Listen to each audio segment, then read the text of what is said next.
Welcome to Midlife, Interrupted and Unfiltered. I'm Melissa, coach, counselor, and professional truth bringer. And I'm Ann, trial lawyer, accountability partner, and certified Pilates instructor. That is real. We're two East Coast women who met at kindergarten drop-off. And 15 years later decided midlife needed a megaphone, not a mute button. So we're here to interrupt the negative narratives and share the unfiltered truth about reinvention, perimenopause, and everything in between. Just real talk. Let's go. So welcome to episode 14, The Hidden Grief, Mourning the Life You Thought You'd Have. And if you're listening today, we want to begin by saying this gently. Some grief doesn't come with a funeral. Some grief doesn't arrive with casseroles, sympathy cards, or permission to fall apart. Some grief is just quieter than that, more private and more invisible. Rather, it's the grief of looking at your life, maybe in your 40s, 50s, or beyond, and realizing that it doesn't look like the life you once imagined.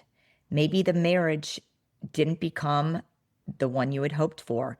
Maybe motherhood was different than you dreamed it would be, or maybe it never happened at all. Maybe the career plateaued, the body changed, the friendship circle thinned, relationships ended, or the version of yourself that you thought you'd become feels really far away from what you thought it would be. Today we're talking about hidden grief, the ache of mourning that life that you thought you'd have.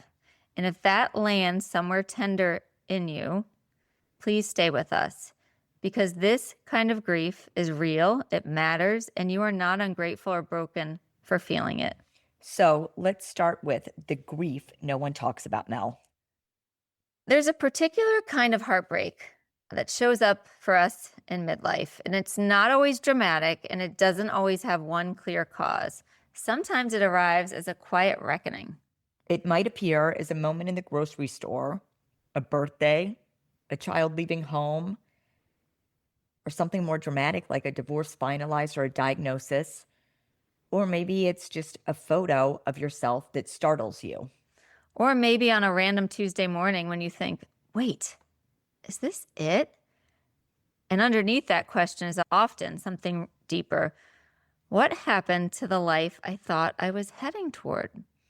Many women have spent decades being resilient, being needed, being responsible, and being the ones who always kept going.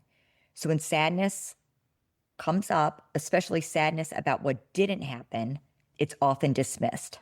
Yeah, we often say things like, oh, I should be grateful. Other people have it worse, or I chose this. It's too late now. I don't have the right to feel sorry for myself. But grief is not a courtroom. It doesn't require proof that your pain is the worst pain. It only asks for honesty. And the truth is, many women in midlife are carrying not only what happened to them, but also what never happened for them. And that matters. It really does. So let's talk about what we may be mourning. Well, sometimes we're not mourning one thing, right? We're mourning layers.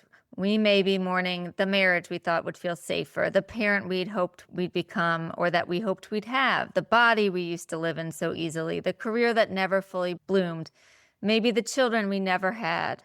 Or the children that grew up and left, and the version of the family that we hope to create.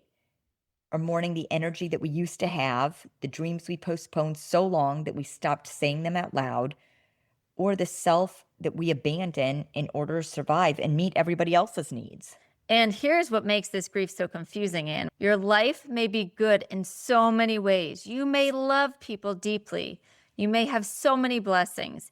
You may have built a wonderful, meaningful life, and still there's this sorrow. So two things can coexist. You can be grateful and you can be grieving. You can love your life and you can mourn what it's not. You can be deeply thankful, but also deeply sad. It's not a contradiction. It's emotional maturity. So now, why midlife makes this life grief louder? Midlife, I think, has a way of stripping away illusion. When we're younger, time feels expansive. There's always the sense there's still time to fix things or do things or become something or build something. But in midlife, something shifts. That time begins to feel more precious, more finite, and more visible. I think in midlife, we begin to understand, not intellectually, but viscerally, that some doors may truly be closing. And not every relationship will heal. Not every dream is going to come back around. And not every wound is going to be fixed by effort alone.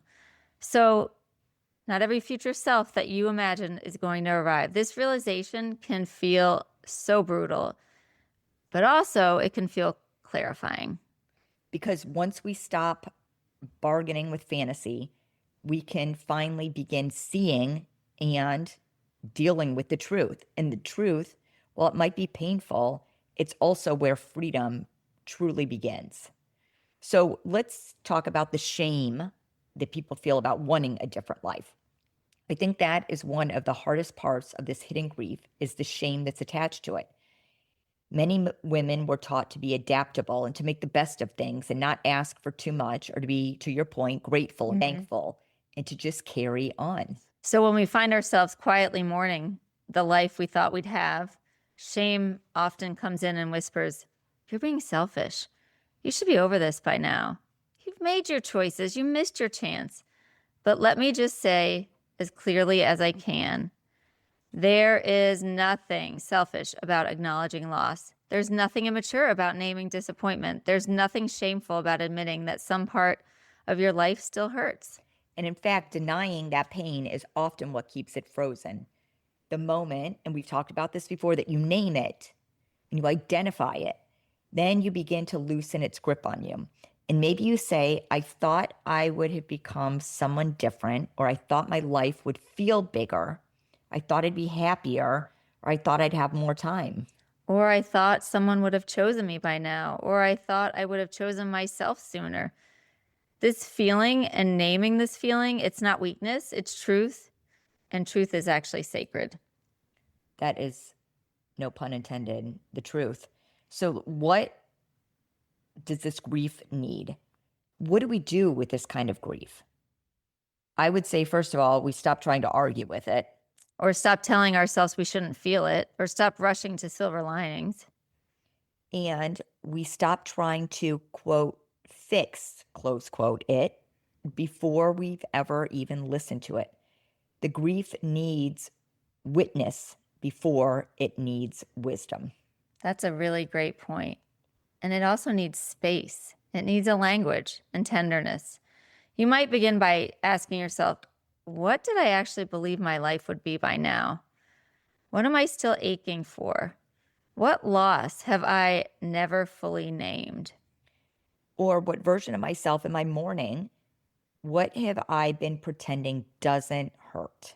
And these are not small questions. And you do not need to answer them all at once.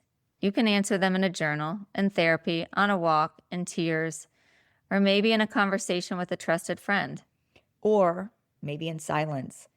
Wherever you do it, just answer them somewhere, because unnamed grief does not disappear. No, actually, it often turns into numbness, resentment, irritability, exhaustion, overfunctioning, or the low, persistent feeling that you've somehow missed your own life. It will come up physically for you if you don't address it. So let's talk about making room, Mel, for both loss and possibility. I want to say something important before we do. Honoring this grief is so important.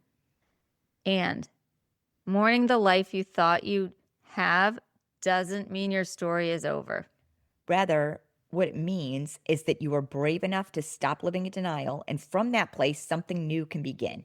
Not the fantasy, not that original script, and not that life you once imagined, but perhaps something more honest and, quite truly, something even better. More chosen, more rooted, more yours. Midlife can be an ending, yeah, but it's also a return. A return to your own voice, a return to what truly matters to you, a return to your desires, and a return to the truth. A return to the parts of you that got buried when you were caretaking. You were pleasing, you were performing, you were enduring. Sometimes that dream that dies makes room for the self that was waiting underneath it, right? And that self may not be younger, shinier, or more impressive, but she may be freer.